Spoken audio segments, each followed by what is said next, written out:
I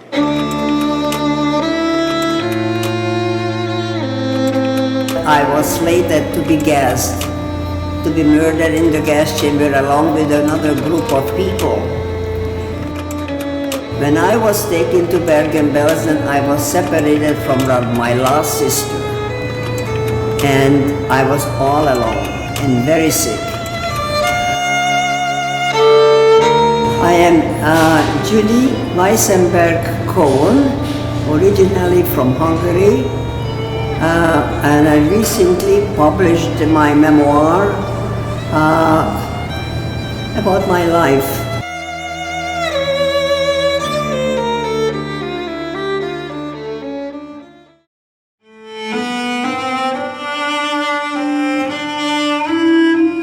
As we arrived, as the cattle car pulled into the platform, as we later learned this was Auschwitz-Birkenau.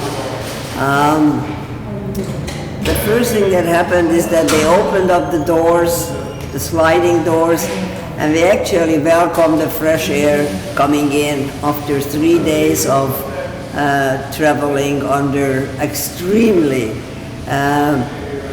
difficult and subhuman conditions. There were two people who urged us to disembark, to get out. And these were prisoners whose job it was to get us out of the cattle cars. What stands out in my mind forever is that while one of these two men started to yell in Yiddish and in German, "Get out, get out," well, the other one was whispering very, very quietly in an urgent tone to the women who were holding infants in their arms or were holding little children's hands, and kept telling them, "Give the children to the grandmothers. Give the children to the grandmothers," repeating it many times, sometimes even forcefully taking the children away from these young women. But nobody really understood at that point what was the significance of that. It was ominous, but none of us knew. It took decades after the Holocaust, when a lot of research was done on the Holocaust. It turned out that these people wanted to save the lives of the young mothers because he knew that the grandmothers, 45 years of age or older, depending what they look like, and the children, Jewish children under the age of 14, will be murdered within hours after their arrival in Auschwitz-Birkenau. If a young woman wouldn't hold a child or a child's hand, she lived. If a young person was with children, even if she wasn't the mother, she went to the gas chamber. And this we knew later on, but the warning stands out in my mind clearer than anything else.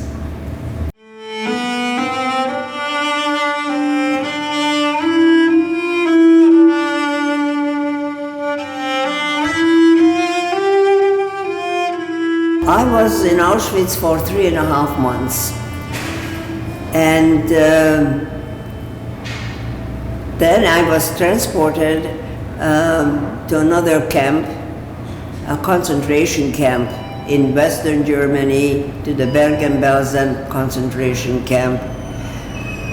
Here I must interject that just before that I was slated to be gassed, to be murdered in the gas chamber along with another group of people. There were definite signs.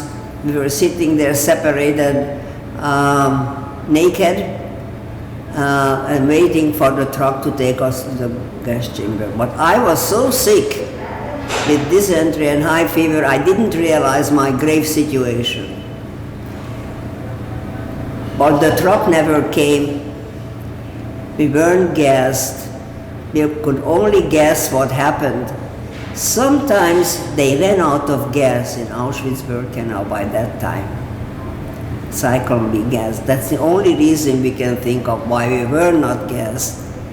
Sick as I was transferred with others to another camp in the Auschwitz complex for overnight, and then transported by cattle cars again to the Bergen-Belsen concentration camp, which was quite far from, that was near Hanover.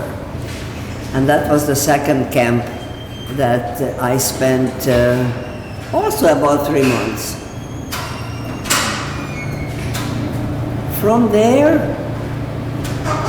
we were lucky. Well, actually, it's an important little detail here. When I was taken to Bergen-Belsen, I was separated from my last sister. And I was all alone and very sick. I was lucky. I met 2 girls in the on the train already towards Bergen-Belsen, who I knew from my city, Debrecen. They saw my very difficult situation, being so sick and alone, and they invited me to join them. The 3 of us were together all the time, till the very end. And that helped me to survive. Being alone under those conditions was deadly. I was very lucky. After Bergen-Belsen, again there was a lucky break. There was a big assembly in Bergen-Belsen in our section of the camp, and a civilian came to recruit workers for his factory, again another part of Germany. Turned out to be the Junkers aeroplane factory that made parts, aeroplane parts. He explained it to us, and he needed 500 young and strong women. Well, we were everything but strong, but we could volunteer.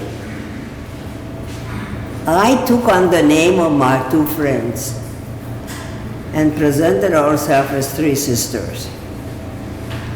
And we were accepted.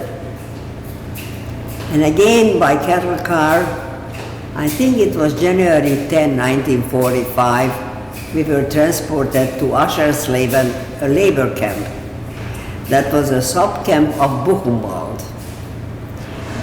And it was a pleasant surprise.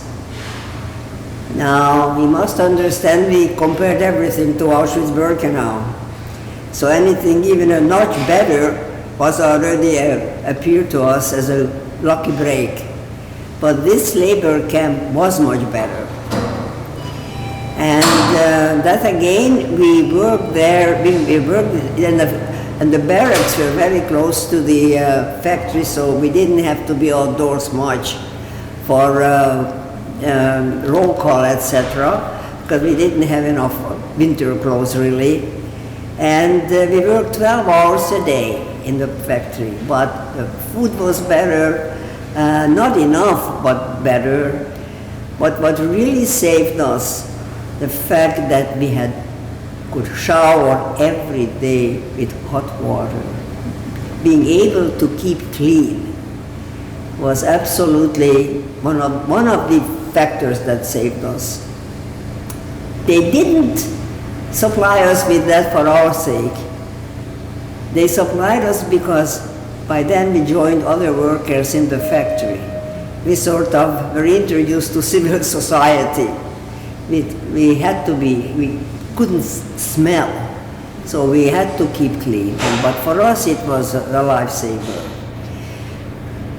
This is where we were till they bombed the whole area.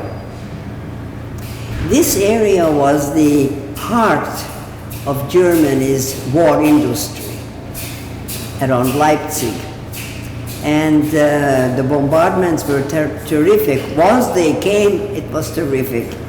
The factory where we were just damaged, but we had nowhere to work after that. And that was very bad news for us. Nowhere to work. That was sometime in April already. I don't know, we didn't have a calendar. I don't know dates. But high-ranking SS officers came from Buchenwald to take us to Buchenwald to be executed. So they told us. But one of them said, we're not going to do it. We're not going to take. Don't forget, this was coming to the end of the war. But you can't stay here. You have to go on a march.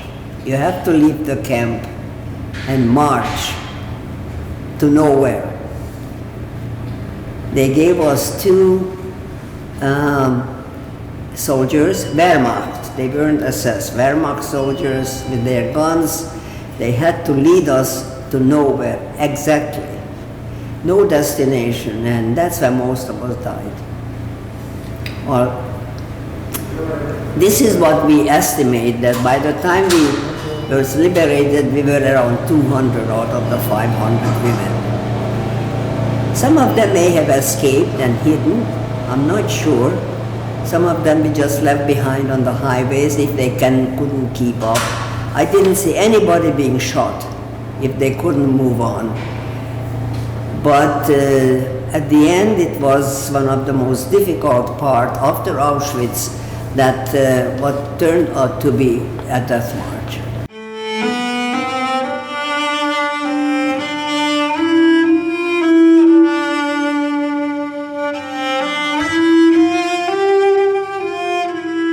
Well, if you could think at all, because we got absolutely nothing of sustenance, not water, not food, absolutely nothing. We have to forage for ourselves. So the hunger was incredible, and the marching and walking. Later on, we got an estimate, it was about 100 kilometers we marched. And I honestly don't know how we survived. I really don't know.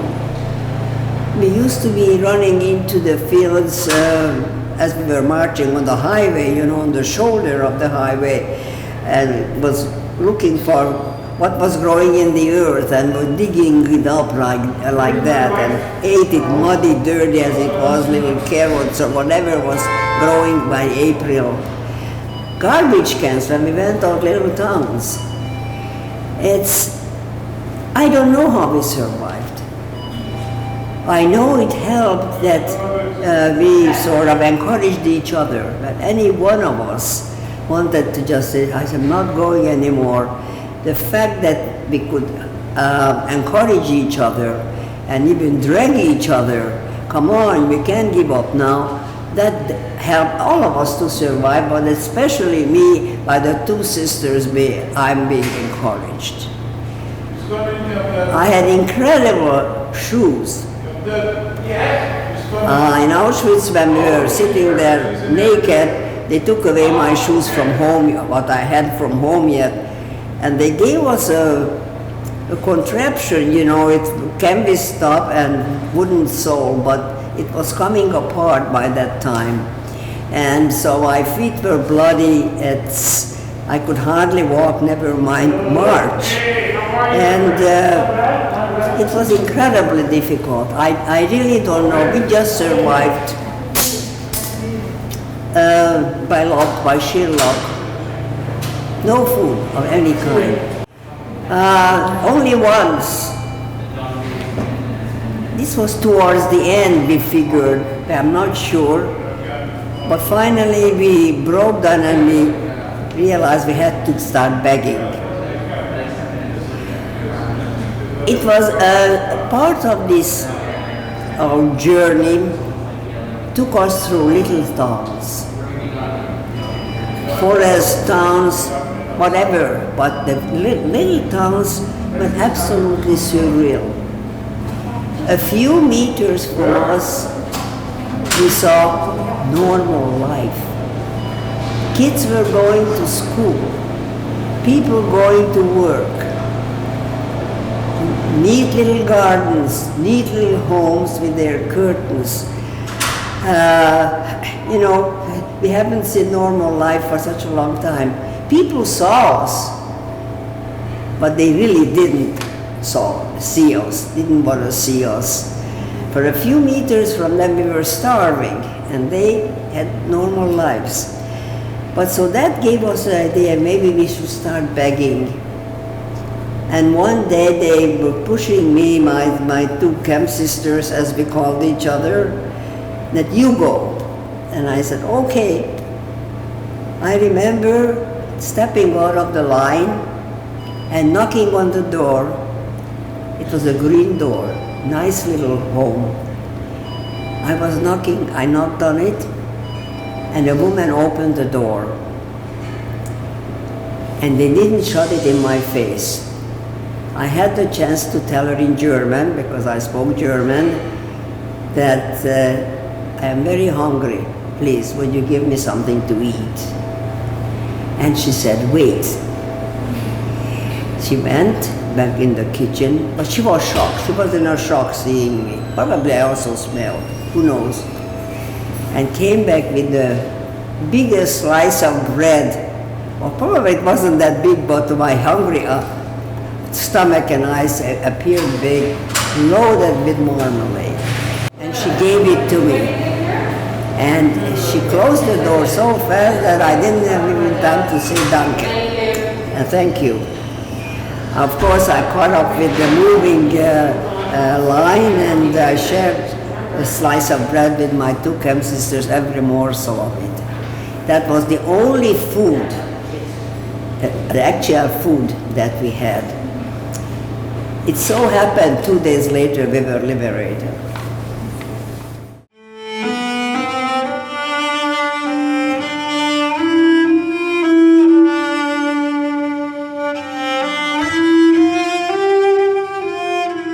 We did not jump into private life and normal life right after the death camps and concentration camps. There was a transitional period living among other survivors, and that we sort of healed each other just by talking to each other, getting it offload. It's complicated because in the between I was also back in Hungary for a while. That was a very painful experience to realize that what I lost, what really happened, I realized it back at home from where I was deported. In the death camps, our preoccupation was just to survive. Not only just a day by day, but hour by hour. After the liberation, our priorities were to get back our health and our energies and contemplate about looking for other living relatives. And back in Hungary is where it dawned on me of my enormous losses. That's where I learned what happened to my two oldest brothers, who were also didn't survive their slave labor camp. I knew, I didn't know what happened to my sisters, but I knew who would not come back. My parents and all those who were murdered in the gas chambers. But back again, when I found out, my brother and I found a sister too back in displaced person camp. That's where the healing really started. So by the time we came to Canada to lead what's called a normal, ordinary life, again we had other priorities than dwell on our emotional baggage that we came with. That had to wait. As I keep saying it, we put it on the back burners. And went on trying to build a new life, new skills, or sharpen the skills I had or didn't have, and certain languages, try to get acculturated, because we were in culture shock in the beginning, naturally. So again, the priorities was to look ahead and not back. Looking back and becoming public speakers, that came a little bit in, because people must realize that the enormity of the Holocaust, what really happened, it only unfolded in the subsequent decades. None of it was right away known, and world politics changed with the Cold War. So there were so many other influences in our lives that we just didn't speak about it. And nobody was really very interested either in Canada. And just went on building a new life, and even happy lives in the long run. So it's a survival's post-Holocaust life is complicated. It has been broken down to different phases as we rebuild our lives.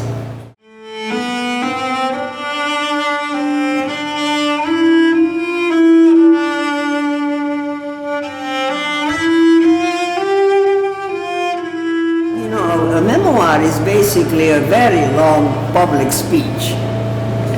There you really could go into all sorts of details. But whether it's a short one or not, the most horrible part, the Holocaust part, is of course, it's a must that we speak about it. And in some respects, it's also a warning to people who hadn't gone through this kind of trauma, that it was possible, especially in countries that were considered cultured, educated, even some democracy. It was possible for humans to be that depraved, to inflict that kind of genocide on their fellow human being, on a fellow citizen in a given country.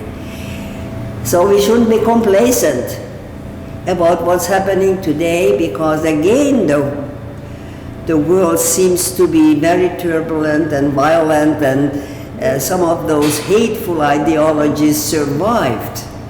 They were dormant for a while, but they all came back. The neo-Nazis, the Holocaust deniers, they're back again, and many other various ideologies that spews out hatred, whether it's ethnic conflict, religious conflict, all sorts of conflict. We shouldn't be complacent about those ideas, because they